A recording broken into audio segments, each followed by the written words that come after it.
السلام علیکم ورحمۃ اللہ۔ بسم اللہ الرحمن الرحیم۔ الحمد للہ وحدہ والصلاۃ والسلام علی من لا نبی بعدہ۔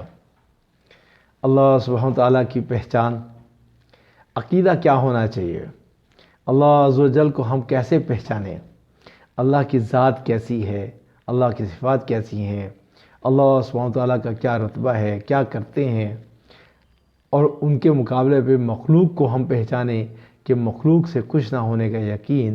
مخلوق کے پاس جو کچھ بھی ہے وہ اللہ کا دیا ہوا ہے، اور اللہ عز و جل نے ان تمام مخلوقوں کو پیدا کیا۔ اسی میں ہم سلسلہ وار بات کر رہے ہیں۔ جن احباب نے باقی باتوں کو سننا ہو تو بھائی وہ اس ویڈیو سے پہلے والی جو ویڈیوز ہیں وہ ضرور دیکھ لیں۔ یہ بہت تفصیلی ایک بات ہے، جس کو اللہ سبحانہ تعالیٰ کی شان میں بیان کرنا الفاظ ختم ہو جاتے ہیں، اور اللہ کی شان مکمل نہیں بیان کی جا سکتی۔ تو اسی طریقے سے مختصراً کوشش کریں گے انشاءاللہ 15 منٹ 20 منٹ کی ویڈیوز بنتی رہیں تاکہ سننے میں آسانی ہو اور عقائد کے اعتبار سے ایک بات بھی لوگوں تک پہنچ جائے۔ اللہ مجھے بھی اس بات پہ عمل کی توفیق عطا فرمائے اور قابل یقین دے، اور سننے والوں کو بھی اس بات کی عمل کی اور کامل یقین کی توفیق عطا فرمائے۔ حق سبحانہ تعالیٰ تمام چیزوں کے مالک و مختار ہیں، اور بندے اس کے مملوک اور غلام ہیں۔ بس جو حکم اور تصرف ان میں فرمائے عین خیر و صلاح اور حکمت کا ہے، اور ظلم اور فساد سے وہ پاک ہے اور منزہ ہے۔ اگر وہ سب بلا قصور دوزخ میں ڈال دیے جائیں اور ہمیشہ کا عذاب ان کو دے دے تو کوئی اعتراض کرنے والا نہ ہوگا، اور کوئی اعتراض کی جگہ نہ ہوگی، اور کسی غیر کی ملک میں تصرف نہ ہوگا اور نہ ہے۔ جو ظلم اور ستم کی صورت پیدا کرے بخلاف ہمارے املاک کے کہ وہ حقیقتاً ہماری املاک نہیں، اللہ سبحانہ وتعالیٰ نے اپنی رحمت سے ان املاک کو ہماری طرف منسوب فرما دیا، ورنہ در حقیقت اسی مالک حقیقی کی املاک ہیں۔ انسان کو جو کچھ بھی دیا ہوا ہے وہ اللہ سبحانہ وتعالیٰ نے ہی دیا ہوا ہے۔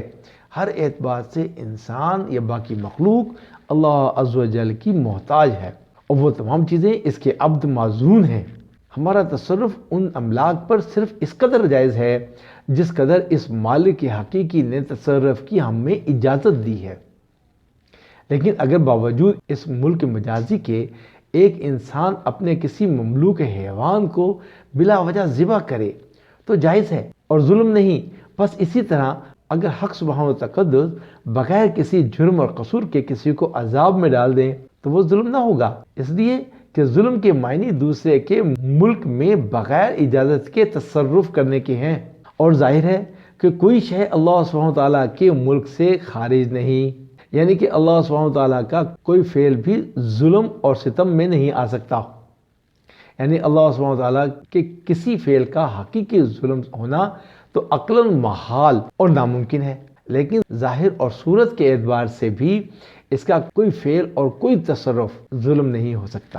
ہاں، اللہ سبحانہ تعالیٰ نے ثواب اور عذاب کا وعدہ فرمایا ہے، وہ قطعاً اور یقیناً پورا ہوگا، ہرگز اس میں کوئی کسی قسم کی تخفیف اور کمی نہ ہوگی۔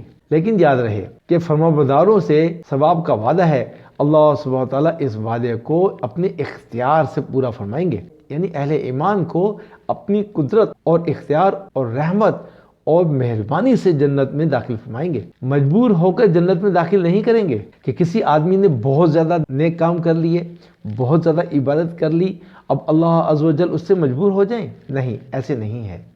اللہ کی منشا ہوگی تو اللہ سبحانہ تعالیٰ اس سے راضی ہوں گے، اللہ کی منشا نہیں ہوگی، وہ چاہے کچھ بھی کر چکا ہو، اللہ اس سے ناراض ہونا چاہیں گے تو ناراض ہو جائیں گے۔ قدرت اور اختیار کے ساتھ وعدہ کو پورا کرنا یہ کمال ہے، مجبوراً نہیں، یعنی مجبور ہو کر وعدہ کو ایفا کرنا کمال نہیں۔ ایک بادشاہ اپنے وعدے کو اپنے اختیار سے پورا کرتا ہے، وعدہ کر کے مجبور نہیں ہو جاتا کہ اس کے خلاف نہ کر سکے۔ بس کیا حاکم الحاکمین اہل ایمان اور اہل کفر سے ثواب اور عقاب کا وعدہ کرنے کے بعد مجبور ہو سکتے ہیں کہ اب اس کے خلاف کرنا اس کی قدرت سے بھی خارج ہو گیا؟ بلا شبہ اللہ سبحانہ تعالیٰ اس بات پر قادر ہیں کہ دوستوں کو جہنم میں اور دشمنوں کو جنت میں بھیج دیں، لیکن ہرگز ایسا نہیں کریں گے کیونکہ انہوں نے وعدہ فرمایا ہے ان اللہ لا یخلف المیعاد۔ حق سبحانہ وتعالی قیامت کے دن حضرت عیسیٰ علیہ نبی علیہ السلام سے ان لوگوں کی بابت دریافت فرمائیں گے جنہوں نے حضرت عیسیٰ علیہ نبی علیہ السلام کو اور ان کی والدہ کو خدا بنا دیا تھا۔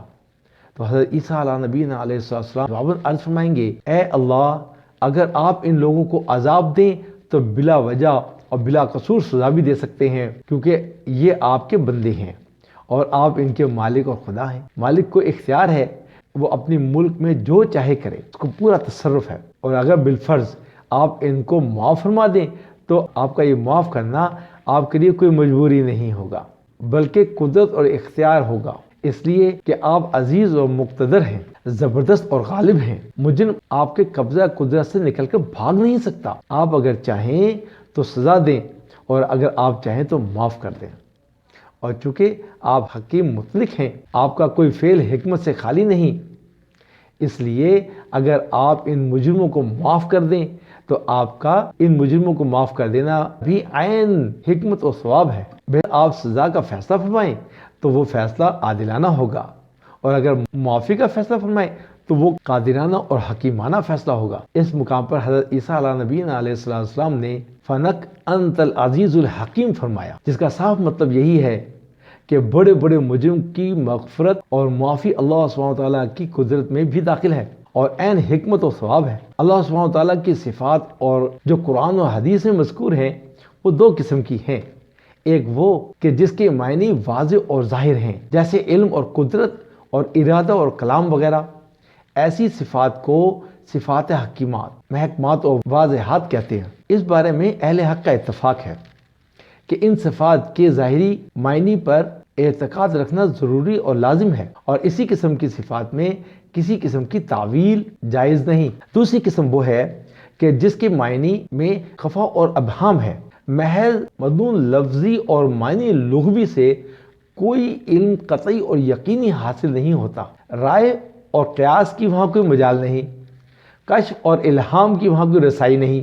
جیسے وجہ، منہ اور ہاتھ اور نفس اور آنکھ اور ساکھ اور قدم اور اصابع یعنی انگلیاں اور عرش پر مستوی ہونا، اس قسم کی صفات کو صفات متشابہات کہتے ہیں۔ اس قسم کی صفات کے بارے میں تین گروہ ہو گئے، ایک قدریہ، ایک معتزلہ، اور دوسرا مجسمہ اور مشبہ، اور تیسرا اہل سنت والجماعت۔ اللہ عز و جل ہمیں اپنی پہچان نصیب فرمائے۔ اللہ سبحانہ وتعالیٰ کو پہچاننا، سمجھنا اور ان کے اوپر ویسا یقین رکھنا، یہ اس کے اوپر انشاءاللہ بہت تفصیل سے بات ہوتی رہے گی کہ وہ مشبہ فرقہ کون ہے، وہ قدریہ و معتزلہ فرقہ کون ہے، وہ کیا کرتے ہیں، کیا کہتے ہیں، اللہ سبحانہ وتعالیٰ کے بارے میں وہ کیا سوچتے ہیں، اور اہل سنت والجماعت کیا سوچتے ہیں، انہوں نے کیسے سمجھا اللہ سبحانہ وتعالیٰ کو۔